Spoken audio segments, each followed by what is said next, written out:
In today's video, I'm going to be using the brand new iPad Pro 11-inch with the M2 chip to edit a photo that I took on my iPhone 14 Pro Max. And I thought this would be a great opportunity to show you guys how I use Lightroom Mobile to create professional looking edits. The reason that I'm making this video is because I have a lot of people reach out and ask what camera they should buy or if it's worth them upgrading their camera. When realistically, if you can get really good at editing, and hopefully I'll show you what is possible with a mobile device, then you don't really need to look at upgrading your camera until you get really great at editing. So let's dive into this photo here and we'll see what's capable with Lightroom Mobile. So this is the raw photo that I shot on my iPhone 14 Pro, and we've imported it into Lightroom Mobile. So the first thing that we are going to do here is we're going to crop our image. We're going to make sure that it's locked there and on our original format.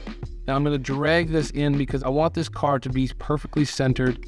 And as you can see here, everything's lined up here on the third lines and looking pretty darn good. Now, unfortunately, it looks like I did blow out this photo, so we're going to do what we can to bring back some of the highlights, but I know that I can use that curves layer there as well to soften this. So I'm going to bring the highlights down. We're going to up our shadows because we want to bring back as much detail in these shadowy areas here. Whites, we're going to hold that and then tap on the screen and drag. Now you can see what's blown out there. So that's all blown out information. So we're going to leave that there and then drag the blacks. And while we're dragging that, you put your finger on the screen and drag down. And once you see some of those shadowy areas come in, that's how you know you are losing detail in those shadows. So once you see that black point, that's when you know it's gone. So we're going to drag it back a little bit. So this is how we know that we have all the detail and data that we can possible, meaning we're retaining all of the highlights and the lowlights, and then we can pick contrast using several different things like contrast, dehaze, and our curves tool. So the next thing I'm going to do is go into my curves. From here, I'm going to drag this top part down. Now what that's doing is meaning that no highlight can go above this predetermined point. So I'm going to drag that there, and what that does is soften the highlights a little bit. I'm going to drag the highlights up to make sure that we're popping, and that also kind of rounds out that highlighted area a bit. I'm going to see what the midtones do, so you can see I'm just dragging a point here and making our midtones look good. And then down at the bottom here, I'm going to drag this down until I think the contrast of the whole image looks all right. The midtones I'm going to drag up a bit because that always lands on the car, and I want that to really stand out. And if you want to do that faded look, you can always drag this bottom part up, and you'll notice that in the deep shadowy areas, you're going to get this kind of faded look here, which I'm not a huge fan of, but I'm going to do just a touch of that. And then I'm going to drag the contrast around and see what we get. I'm going to add a little bit because it's going to make the car pop out. So it's a really good start for our exposure layer. The next thing we're going to do is go into our color layer. Now, when I look at this, the first thing I see is it is quite blue. There's a lot of blue in this image. So I'm going to start by taking the temperature and just dragging it up till it looks good to my eye. Next thing I'm going to do is add a touch of vibrance to the image and then bring down the saturation until I think it looks good. I know that I can bring the saturation down because in a lot of the photo, I'm going to be able to bring back the sky details. I know I'll be able to make that blue look good, and it's blue. The blue of the car is still really popping out well, but what it's doing is taking out some of the gross colors on the road. So next thing here, we're going to go into color mix. Now, what I'm seeing is up in these lens flare areas, we're actually getting some weird colors, and a lot of those are coming from these purple areas, and you can see on the car panel how much magenta or purple is actually in the car. So I'm just going to drag that over till it aligns a bit more with the blue and then desaturate it. And then from here, I can actually make that pop a little bit. So I'm going to add a touch of luminance. And then here in the pinkies, we're going to see what this does. It's not doing too much, but we'll just kind of desaturate that and leave it. Now in the aquas, you guys always know that if you look at the windshield here and you drag down the saturation, it's always aquas, always land on the windshield. And what you'll see it's interesting is that it's not impacting our blues like at all. So I always tend to look at the aquas and take those down. And especially with the windshield, you can even take the luminance and darken that, and it'll make the windshields look a little bit cooler. Now when it comes to the greens, you can see that it's in the lens flare area. So what we're going to do with these greens is we're actually going to drag them over to the warmer side which makes it feel warmer like it is outside. And again, we're just going to desaturate those a little bit.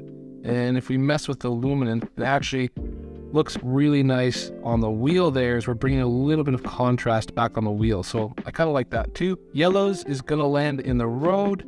And so we're actually going to drag this to the left and add more warmth instead of to the green side, because that looks kind of sickly and gross. So I'm going to bring that a little bit over to the warmer side. And let's see if we bring back the saturation, what that's going to do in warming up our photo. And let's play with the luminance a bit. Kind of like blowing it out a touch, because it kind of softens that highlight area. And then let's see how the oranges play as well. If we move those around a bit more towards the reds, we'll up the saturation. We're bringing some warmth back into the photo, and we're going to leave the luminance where it is there, and not much red happening in this photo. That's our color mix. Now, one thing I love to do in the color grading panel is in my shadows, I add 220 and a saturation of 10. And in the midtones with the luminance, you can play with this. In some photos, it's going to make your car pop. In this one, I'm actually dragging it down a little bit, as I find it adds a really nice contrast into the image. And in my highlights, I'm going to add 35 in the highlights and a saturation of 10. And you can see what that's doing and adding warmth to the overall image in the highlights. So I'm going to leave that at 10, and then we're going to pick which way we want the balance to go, and I'm going to go just a touch on the warmer side there. So far, where we're at, this is our basic lighting and color adjustments so far. Now that's looking pretty clean compared to this pretty washed out image that we have here. We're actually bringing a lot of detail, contrast, and picking the specific colors that we want in this image, and removing a lot of colors that we don't want in this image. But now what we're going to do is go into the effects, and let's check what Dehaze does. Now, Dehaze is another form of contrast. So if you add Dehaze, sometimes you're going to need to go back up and bring your blacks back up. What you can see here is it's going to impact your blacks. I don't mind where they're sitting there, so I'm just going to leave them for now. And then back into the effects, I tend to take out clarity. I definitely don't add clarity, especially with mobile photography. It's already can have that like over sharpened look. So if anything, I might actually even remove clarity, which will give it a little bit of a softer vibe, which we can actually bring back when you get into this detail panel here. So the sharpening, I'm going to leave it where it is, but I'm going to take this masking and again, tap on the screen, and you can drag and see those white lines. Whatever's white is being sharpened. And the farther you go in this masking, you can see it's just going to sharpen the outlines. And what I find this does here is it actually gives us that nice soft image, kind of removes some of the noisiness, and we're actually going to add a touch of noise reduction as well, just in case the shadows are getting a bit of that noise in it, because it is a mobile phone and a small sensor. And so that's where we land in our sharpening panel. For our optics, we're going to remove chromatic aberration and enable lens corrections. So you can see it takes a little bit of that bubble out.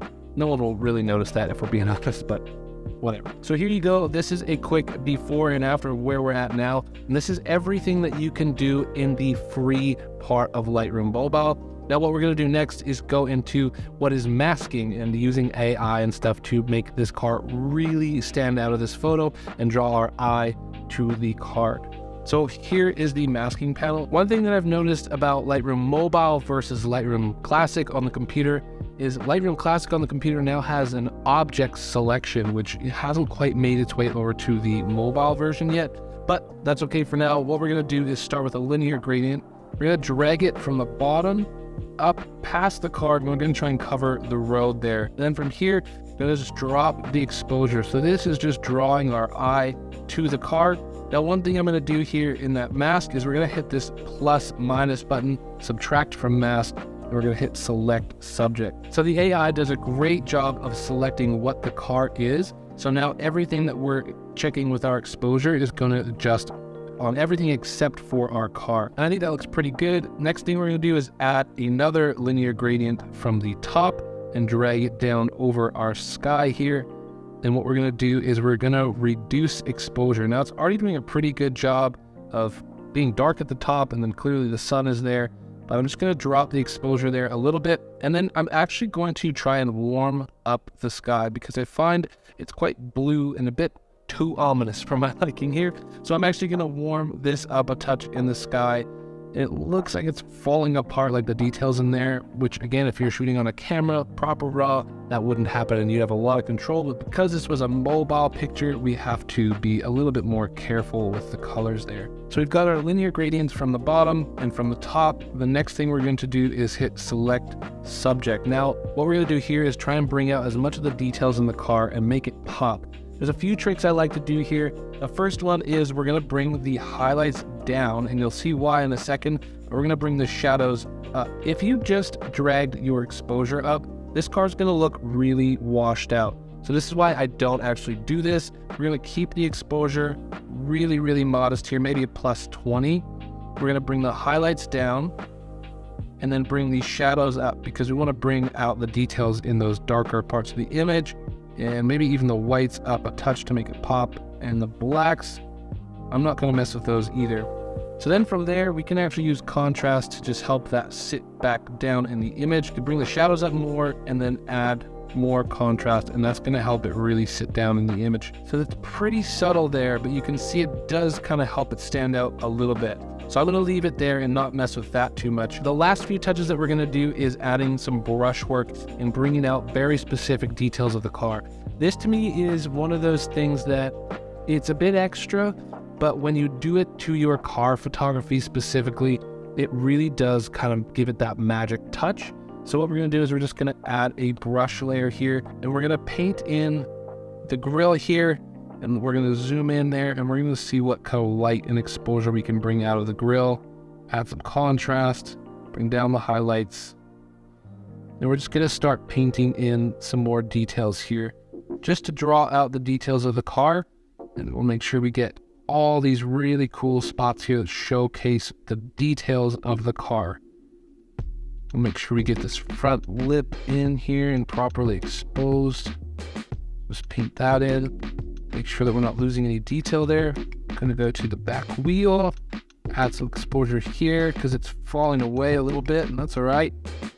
I love doing the mirror caps as well, just bringing out the details here, nice and subtle. And if we wanted to, we could get real specific with the front wheel here, bringing out these really nice details of the car. And here you can see what that is doing. You got to be pretty careful painting those in. It looks like I made a mistake down there. I use the eraser here and just kind of paint away edges to make sure that those look good. The last little step we're going to do in Lightroom is grab this little band-aid tool, and we're going to start painting out some of these little things here.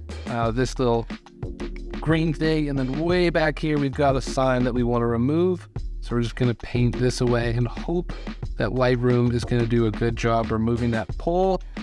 And it does. If you guys are struggling with your editing, I've created presets for car photographers specifically that work really well both on mobile and on your Lightroom desktop. So I'll leave the link for those down in the description there. And if you go to the website, there's always an additional discount there for you guys. So go check that out.